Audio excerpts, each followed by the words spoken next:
AREWA people are backwards, AREWA people are illiterates, AREWA people are poor, and AREWA people have a regressive mindset.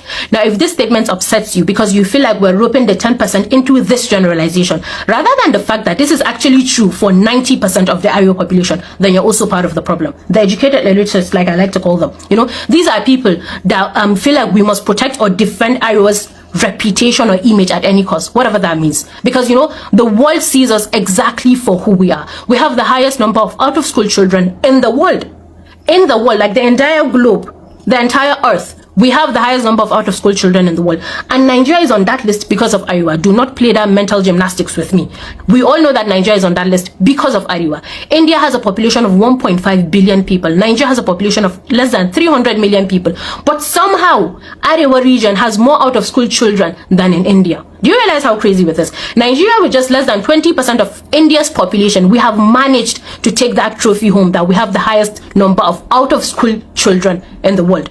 Higher than India. India would, I don't know if, when I learned it wrecked me, to be honest. Because what do you mean they have a 1.5 billion population, we have a 300 million population, and we have more out-of-school children than them? They're like times 5 plus number of us, but somehow we have taken that trophy home. And we all know that we're there because of AREWA. So the educated illiterates, that are just AREWA pride, come on.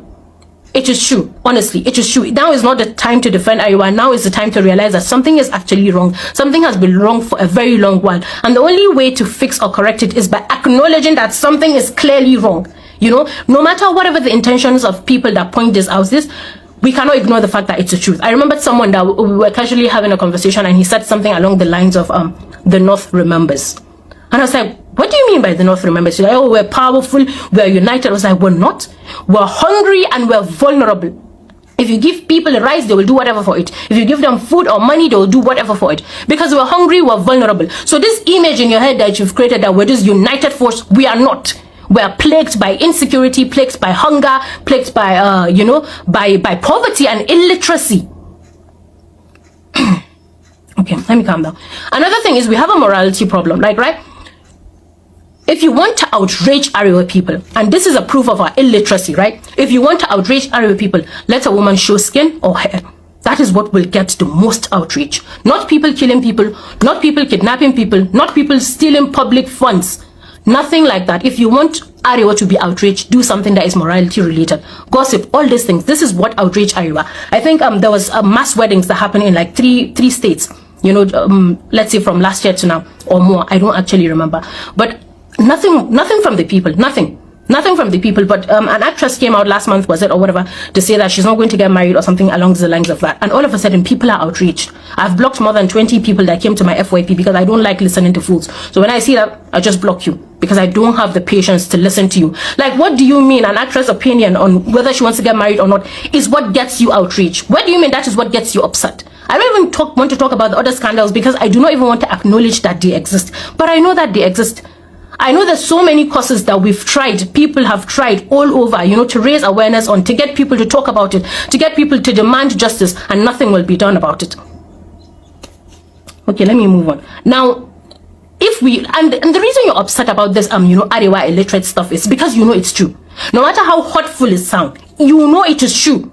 There is no denying that we're backward, we're regressive, we're poor, and we're illiterates. And just because you feel like, you and your family, because I used to do this thing, when I was young, and I used to defend AREWA because I feel like all my family members are educated. When I say all, I mean all my family members are educated. All my family members are privileged to, like, you can understand English. You're part of the privileged population. You went to school. You're part of the privileged, population. So I used to think that, like, my family are AREWA. So when you say statements like that, I used to feel like, oh, that is so wrong because we're not like that. But then I realized we're just like, what, 10% of the population? We're the minority. The vast majority of the AREWA people are on the streets begging or doing stuff like that. So just because your family and friends do not represent the AREWA population, just because you feel like everybody in your family is educated, everybody in your family is privileged, everybody in your family has a decent job or is making a decent living, does not mean that, that is the reality for the AREWA. If 9 out of 10 people, in your house are doctors and you say that, my family are doctors, would that be a wrong statement? Of course, the most correct statement is going to be most of my family members. But if 9 out of 10, if you use the 9 to represent the 10 people, would that be wrong? It would not. And that is the exact situation we're here in AREWA. AREWA is illiterate. AREWA is illiterate. I'm part of AREWA, and I'm saying AREWA is illiterate. Because 1% or 10% of the population does not mean, that AREWA is not going through whatever it is that it's going through. And again, why don't you try these generalizations with other people, other countries, other regions, and you would see if they would react the same way. Because, it's not true, honestly. Why don't you say the Chinese are underdeveloped or whatever? Nobody's going to get upset because it's just not true. So you're upset, you're angry because it is true. All right. And another thing is, not everything is an attack. Honestly, not everything that comes from someone has to be an attack. It hurts you because it is the truth. The North is the problem of Nigeria. Mu embarani. We are beggars. A lot of us in northern Nigeria were upset yesterday. Why would you say it? Ama Jama'a, look back and look at what is happening in northern Nigeria. We have the worst level of education anybody can have ever seen. I don't think anywhere in the world we have this kind of education. Boko, that takes people away from poverty, that liberates people, that give people a level playing ground. Adunia Gabadea. We have the worst. And Muna the one babam problem called Almajiranchi that is crippling our economy from the roots. Why have we not abolished it?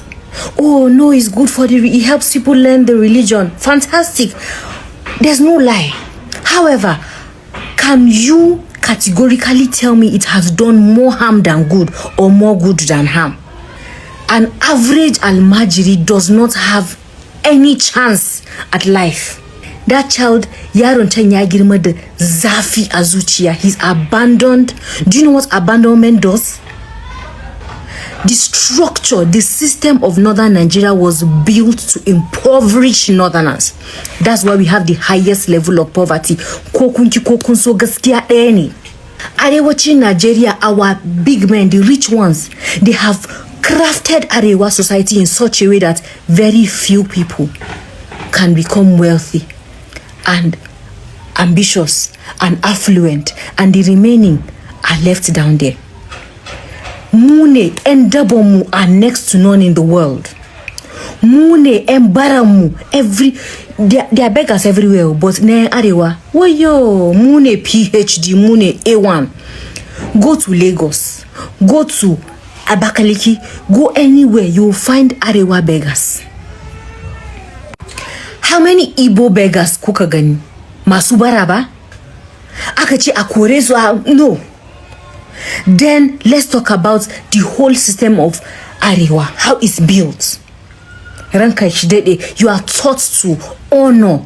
You are taught not to question authority. An average Arewa person is not somebody who is stubborn. Even if you have that zeal to question authority, don't question authority. You have to be humble. Humility is good, but look at where it has brought us today. So mutunya fito eche ku embarane ku, look back. If you want to fight, but look inwards. VDM is against Hausa people. VDM is against Northerners. Before you go say I don't get anything to talk about this matter, I will tell you why I get something to talk. They bomb me for Adamawa State. So Nima Dangarewani. When video like waiting VDM post, they cause many reaction from AREWA influencers all of a sudden. I don't know say they get influencers like that. Truly in the end, the truth, let me the verse come out like that. But that is the problem. That is the exact thing he was trying to address. You keep making his point. You keep validating his point. Now, we are they understand with this. The more that they come like this, because they stand against VDM, the more that they validate the point. See, I believe VDM is intelligent enough to go do his research and see that truly the North are holding us back. If not, if the Hausa people with their population feel come outside, say they won't protest against this government, I swear, the government of you will stand up. Because tell me why you're the decider of who becomes president, but your people live in abject poverty continually. See, I stay for not to poverty in that place. So when I go see the kind and they come south with trailers and I'm facing an enjoyment, here be like London for them. Forget all their good roads, all the time they get for that. Those people is suffer. VDM is not lying. Structurally, there is nothing working in the north. There is nothing. You go see them, they use split for north. They do empowerment for Almajiri. Come the south. For the south here, if they give person bike, Okada, they say how much? Over 700,000, 800,000. So if they give person who they say like say, now let Okada job people what they do for the south. Now the question would if they empower people with KSF, People diverse to tell you the difference in mentality between the North and the South. Carry the average man with the Delta State, for instance. Carry Hausa man, put them together, you will see the difference. If you like, made the Hausa man be 30 years, made the South person be waiting 15 years, you see the difference in their mentality. They go pack them for trailer, come South, and they go still happy, they'll visit here in London, they enjoy here, they make money here, because the system here allows it for them to make that money.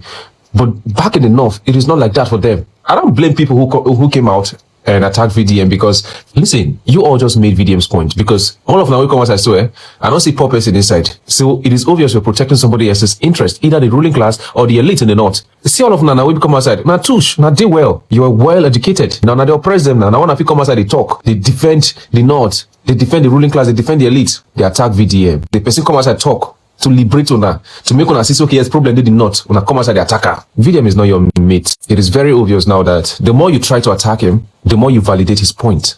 Una know the thing, safe. So who not know say now how gonna get population pass for this country? Who not know? So if you say VDM will come outside talk something against people, we say many pass everybody for the country without him knowing what he's saying, what they meant. If outside will fight for any cause for this country, I bet you they will succeed.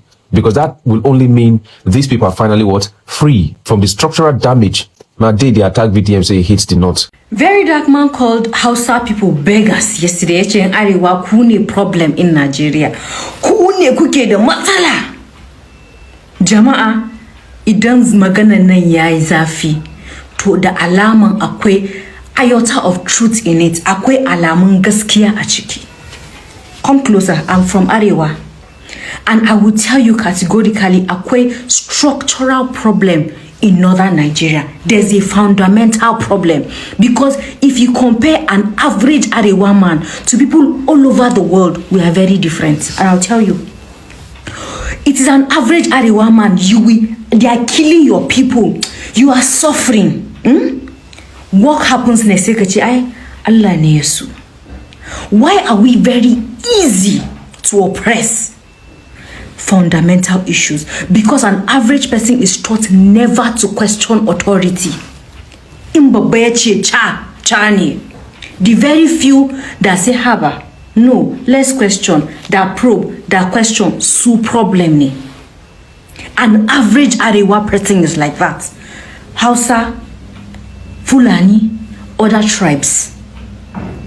It is an average Hausa person zaka da tura ka zuwa bango, ba zaka you won't push back, ba zaka turi me shi ba, zaka tona bangon nan kai ta shiga ciki. Because tell me why insecurity is ravaging the entire northern Nigeria, and we have people shining their teeth.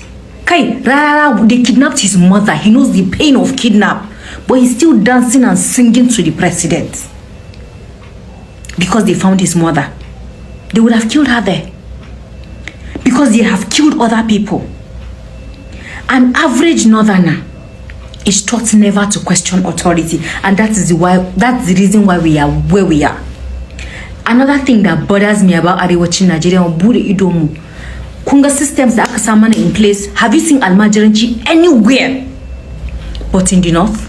In the muke yin kayan mu, there's a structural problem. Our education, makarantu nawa, how many graduates from northern Nigeria that graduate from public school have amounted to something? Senada, na yanzu kam, there's a systemic way of bringing down an average AREWA man. Open your eyes, open your ears. That's why the little few of us that open our mouth to talk say, you people are very rebellious. Kuna tunchika surutu. Open your eyes in AREWA. There's a fundamental problem. We are taught never to question authority. That is why we are where we are. Open your eyes.